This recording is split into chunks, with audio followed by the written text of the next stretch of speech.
तो hello everyone, welcome back to our YouTube channel सान blog. दोस्तों, कैसे हैं आप लोग? उम्मीद करता हूं भाई अच्छे होंगे। देखिए गाइस, जैसा कि आप लोगों को पता है कि आईओसीएल मार्केटिंग डिवीज़न से जूनियर ऑपरेटर की जो पोस्ट आई थी, उनकी लास्ट डेट जो थी वो 24 फरवरी 2025 थी। ठीक है, उसके बाद में 4 दिन एक्सटेंड हो गए और आप लोगों का मतलब 28 फरवरी लास्ट डेट थी। फिर जो आपका एग्ज़ाम है वो 5 अप्रैल को रहने वाला है। ठीक है, तो इसमें मैंने आरटीआई लगाया था, जो कि मैंने 23 फरवरी को ही लगा दिया था। ठीक है, और इसका जो रिप्लाई आया 1 महीने बाद आया, 24 मार्च को आ गया है। बट मैं आप लोगों को पता है कि अभी फ़िलहाल घर पर गया हुआ था, इस वजह से मतलब वीडियो नहीं बना पाया। ठीक है, तो देखिए मेरा नाम भी आ रहा है और रेफ़रेंस नंबर आ रहा है, ये सारी चीज़ें। मेरा नाम शान मोहम्मद, जैसे मैं यूपी से हूँ। ठीक है, तो जो मैंने डॉक्यूमेंट्स मतलब इसमें डिमांड की थी कि नंबर ऑफ़ एप्लीकेशंस कितने सबमिट हुए हैं category wise and post wise. ठीक है, तो ये सारी चीज़ें मैं आप लोगों को इस वीडियो में दिखाने वाला हूँ। उससे पहले अगर आप लोग आईओसीएल जूनियर ऑपरेटर की प्रिपरेशन कर रहे हैं तो आप लोग जल्दी से सब्सक्राइब कर दीजिए हमारे चैनल को और अपने दोस्तों में शेयर कर देना। गाइज़, मेरी जो है ना अभी तबीयत ख़राब है, आपको थोड़ी-सी मतलब आवाज़ भी चेंज लग रही होगी। ठीक है, तो क्या हुआ है, इस वजह से मैंने मैथ की पीडीएफ तो रेडी है, बाकी मैं बना दूँगा। ठीक है, आज शाम को या कल सुबह में आपको वीडियो मिल जाएगी और लास्ट वीडियो भी आप लोगों ने देख ली होगी जूनियर ऑपरेटर की। ठीक है, और आपको पता है कि मैं ऑलरेडी आईओसीएल थे कई साल थे, 2021 से कनेक्ट हूँ। ठीक है, 2 बार मैंने अप्रेंटिस भी किया है एंड मेरा वेंडरशिप भी चलता है उसमें, वेंडर एज अ कॉन्ट्रैक्टर। ठीक है, मैं काम करता हूँ आईओसीएल में। तो एक वीडियो में मैंने आपको बताया था कि आपके जो हैं 1,35,000 के समथिंग अप्रॉक्सीमेटली फॉर्म फिल हुए हैं। ठीक है, तो मैंने पूछा था आईओसीएल मुंबई हेडक्वार्टर से, मार्केटिंग डिवीज़न से। ठीक है, वहाँ पर एक सर हैं जो मेरे जानने वाले हैं और वो पहले दिल्ली पोस्टेड थे, है ना? अब वो वहाँ पर हैं हेडक्वार्टर में। ठीक है, आईओसीएल के। और तो उनसे मैंने पूछा था तो उन्होंने बता दिया था। ठीक है, कि इतने फॉर्म सबमिट हुए हैं, क्योंकि भाई जो आईबीपीएस एग्ज़ाम करवा रहा है ना, तो वो डाटा तो देना ही पड़ेगा ना आईओसीएल को। तभी तो ये तो सिर्फ़ एक कंसल्टेंसी है। आईबीपीएस जो है वो एग्ज़ाम की कंसल्टेंसी है। ठीक है, कंपनी है, तो वो करवाती है, लेकिन भाई डाटा तो पूरा आईओसीएल का ही है ना, तो आईओसीएल देगा। तो उन्होंने बताया था कि 1,35,000 के समथिंग आपके जूनियर ऑपरेटर के फॉर्म फिलअप हुए। ठीक है, और मैंने उनको बता दिया था कि सर मैंने आरटीआई भी लगा दिया है, बट आरटीआई से कोई रिप्लाई नहीं आया, तो अब फाइनली आ गया है। हाँ, तो मैं आप लोगों को बताऊँगा। देखो, 1,35,000 फॉर्म थे, रजिस्ट्रेशन हुए थे, उसमें से मान लीजिए आप 5,000 फॉर्म वेस्ट मान लीजिए। ठीक है, वेस्ट मान लीजिए मतलब बेकार, जिन्होंने फाइनल सबमिट नहीं हुआ कुछ भी गलती। तो टोटल मिलाकर 1,35,000 कैंडिडेट्स एग्ज़ाम देंगे।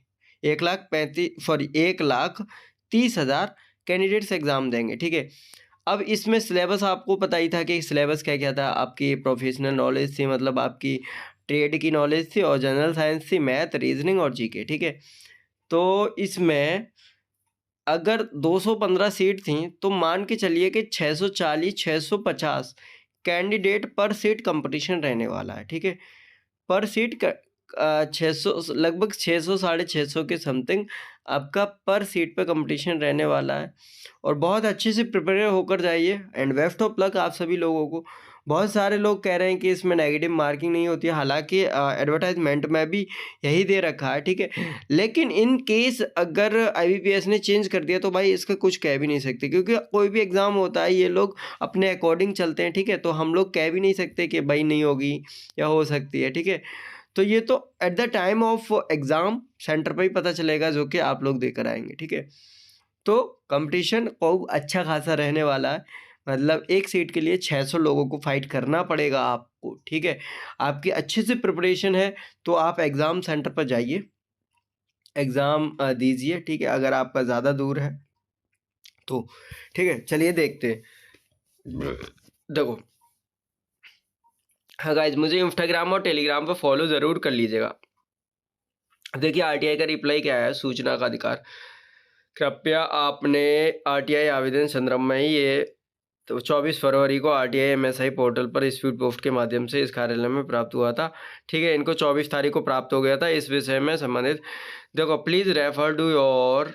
हाँ, मैंने क्या पूछा था, इन लोगों ने बताया है, कृपया अपने दिनांक इतने please refer to your RTI application dated 23 फरवरी को मैंने फिल किया था, ठीक है। The relevant information this subject is attached to the letter satisfied with this answer, ठीक है। तो इन्होंने कहा है कि अगर आप इससे सेटिस्फाई नहीं है तो अपील अथॉरिटी को भी कर सकते हैं, ठीक है। तो गाइस देखते हैं कि क्या क्या रिप्लाई आया है। देखो मैंने जो क्वेश्चंस पुट अप किए थे इन लोगों ने शायद उसमें भी लिख दिया, एक सेकंड में देखता हूँ। हाँ गाइस, तो गाइस इन्होंने देखिए हिंदी में भी दिया है और इंग्लिश में भी दिया है। देखो यहाँ पर देखिए पॉइंट नंबर 1, पॉइंट नंबर 1 देखिए, the total number of applications received under the advertisement category categorized by post and reservation category.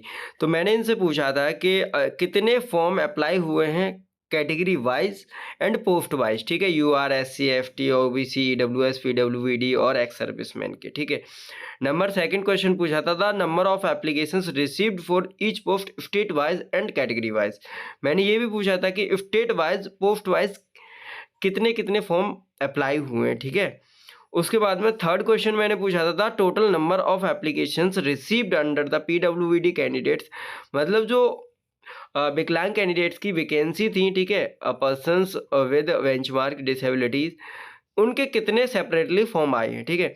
तो इनका जो रिप्लाई आया है आप लोग देख सकते हैं यहाँ पर, reply 1 to 3, as a recruitment exercise is in progress, the information short cannot be provided at this page।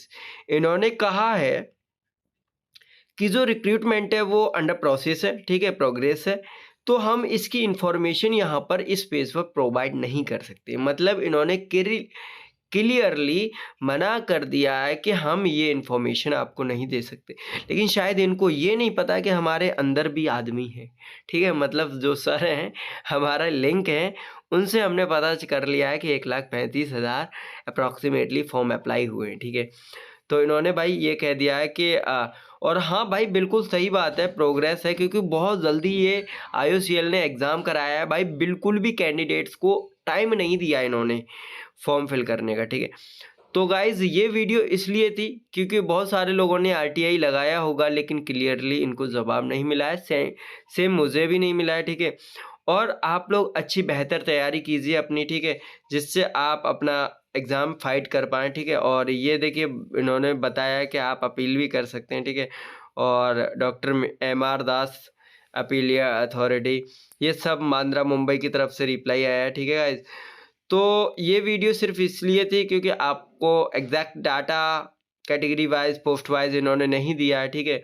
और एग्जैक्ट डाटा आपको हो सकता है एग्ज़ाम वाले दिन भी मैं RTI फाइल करूँगा, मैं फिर उसमें ये भी सारे क्वेश्चंस पूछूंगा, प्लस ये भी पूछूंगा उनसे कि कितने लोगों ने एग्ज़ाम दिया, ठीक है। उसके बाद में हम एक गूगल फॉर्म बनाएंगे, फिर नंबर पेपर का लेवल कैसा था, ठीक है, ये सारी चीज़ें हम उसमें ऐड करेंगे, ठीक है गाइस।